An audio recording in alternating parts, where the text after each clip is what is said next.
Yo, what's up? It's the Heavyist podcast, weekly worship of the altar of radness. I'm Gary. He's Sonny. We're here to bring you the latest and greatest recommendations from the world of heavy music. And today we are talking about Intercourse. No, we're not going to give you a sex education lesson. We're talking about the Connecticut-based four-piece noise rock band, come hardcore band, and their new album, How I Fell in Love with the Void.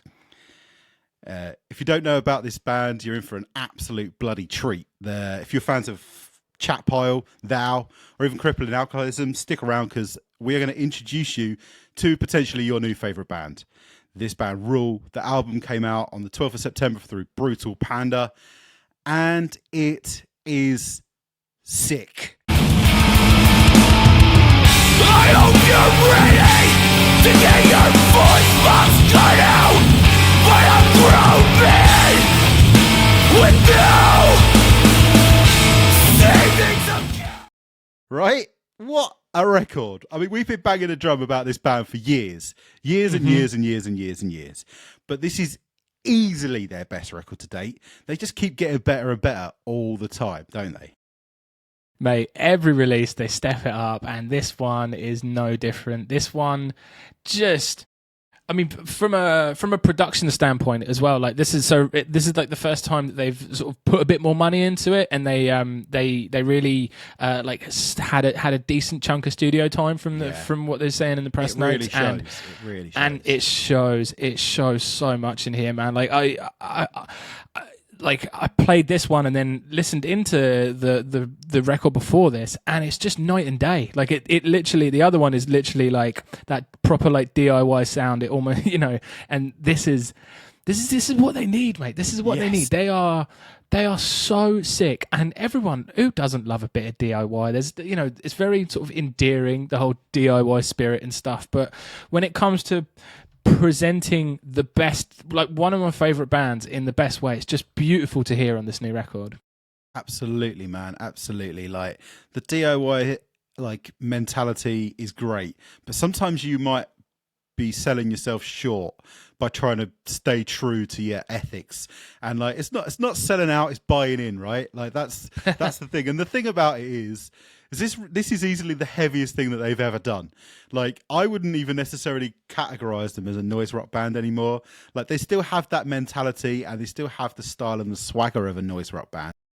But I think when I listen to this, it's got much more in common with Converge than it does Big Black. Do you know what I mean? Like it's really, really frantic and fast and riffy. It's really riffy. It's very exciting, this record. There's so much going on. There's so many wicked performances from everybody across the board on this album. Like the drummer, he's on fire. Caleb, the drummer on this band. He's the blasts. On so one. many blasts. So many blasts everywhere. The record opens with blasts, which is so sick. So sick. Absolutely sick. Quality. And there's even like breakdowns and stuff that go on throughout this record, which is not something you would ever kind of usually. I mean, there's moments where they kind of get into what you would more kind of classically expect, the sort of like dirgy kind of rhythmic, like almost mechanical kind of moments. But the whole record's over in 24 minutes. Like it's frantic. It's full of life. It's like someone shoved 5 rockets up their asses. Do you know what I mean? Like it's like said to him, like, you need to finish this record because the world's going to end. And if you don't get your message out there before it ends, then no one will know how fucked you thought the whole world was. I had a little bit of a rummage around the internet, and I think it was a comment on Bandcamp where someone said something along the lines of, as the world gets worse, Intercourse gets better. And that's like so true, isn't it? Like, it's so true. The more of a fucked up place this world becomes, the more that Tarek seems to like key into it more incisively and more angrily and more sardonically. Like Tarek is on one on this record. It's so cool. It's so good. I've never heard someone with such an incisive like voice in this scene, in this world. And it's almost like we listen to the Acacia Strain, one of our favourite bands, but like I was saying to you the other day, Vincent Bennett hates on a macro level. He hates existence, whereas like Tarek seems to just hate on like a micro level. He seems to really single in on street level things at a street level. Exactly. Yeah, he just seems to single in on like really on things that just really piss him off and just assassinates them with his lyrics. It's so good.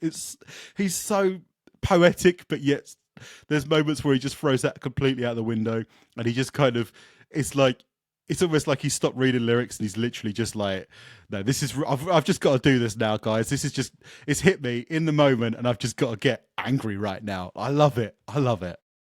Yeah, I can't speak highly enough of how great he sounds on this record, and he's really like rightfully high in the mix, which just makes perfect, total sense. Like you can see how a lot of other bands sort of that play similar music like this would, traditionally sound a bit the same way that the other records have been put together, but he's just absolutely fucking on one, and like he sounds fantastic, and he puts his heart and soul into the performance. Like he's at 100% all the time, and it just makes so much sense, because it would be such a misstep for us to come away from this record without fully understanding the level of disdain. Absolutely. And the eloquence in his sort of so brilliantly dark ideas, that you couldn't hear him say, like.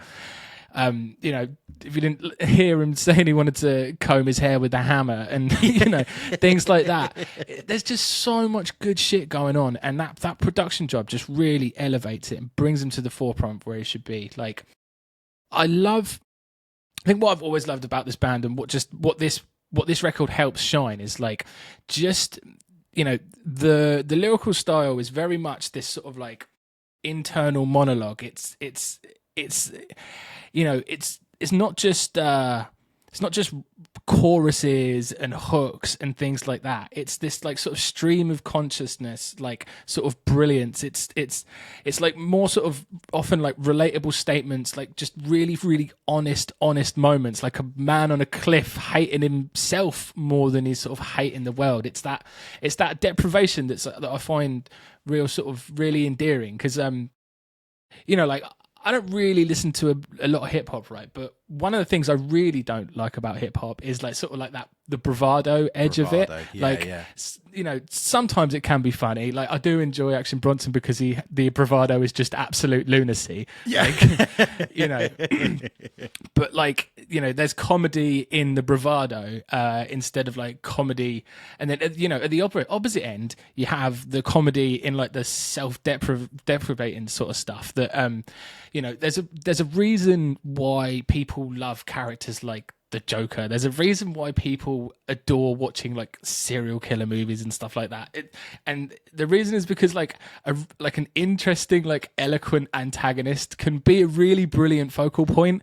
Even if it is himself, he's just massively honest. And, it's not all just manufactured moments and things. It's just an interesting combination of ideas, and just like, yeah, it's so sick, dude. I could talk forever about this.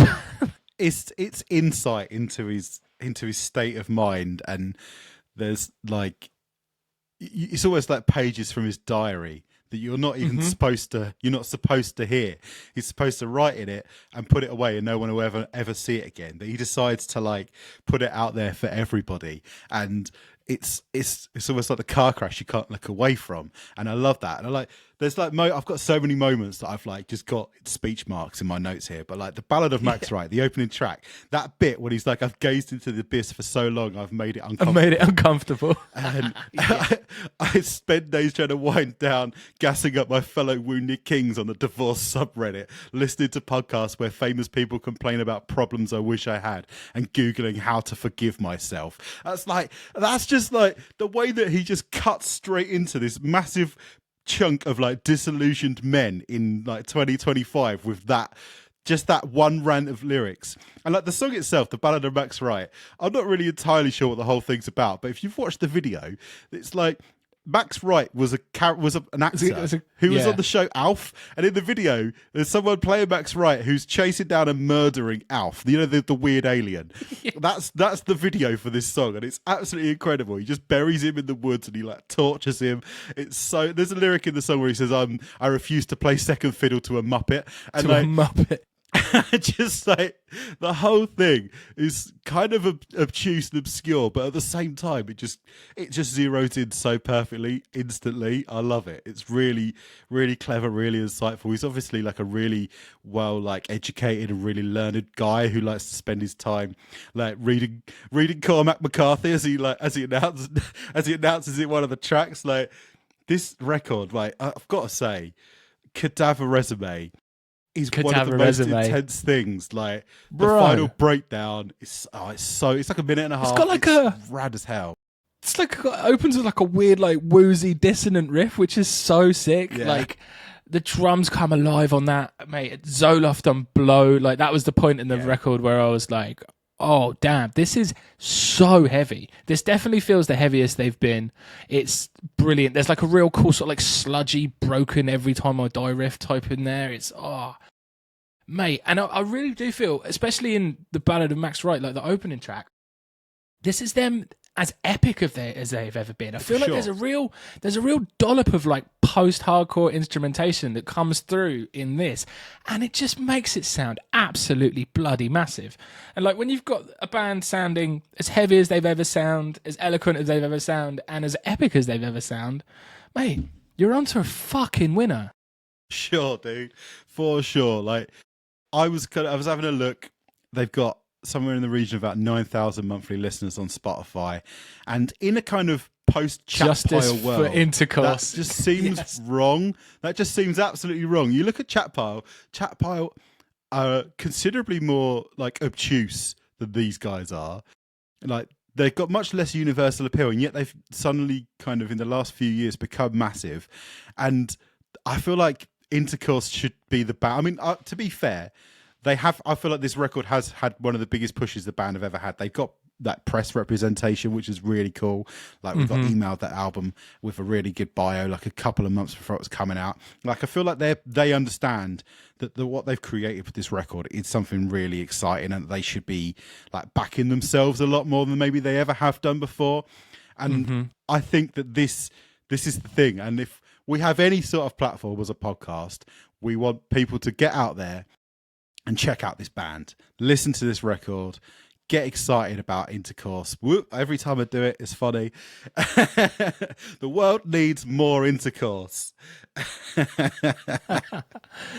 Yeah, like you say, like, boys, you know, I always think about like, I think Chat Pile are about like 100k Spotify listeners. They're up there, dude. Which is unfeasible for a band that sound like that. And every single person that enjoys them would also massively enjoy.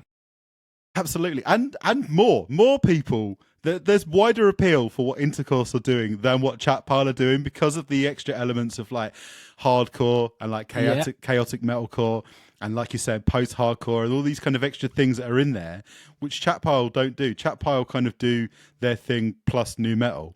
And like, I'm not knocking Chat Pile at all. They're a brilliant band, but more people need to be into Intercourse, dude. They're amazing. Yeah. Yeah. This record absolutely rips. This is absolutely one of my favourite things of the year. I love this band. They're only getting better. Can't beat it, mate. No, can't beat to it. A bit of Intercourse. You won't regret it. We'll see you soon. Peace. Peace.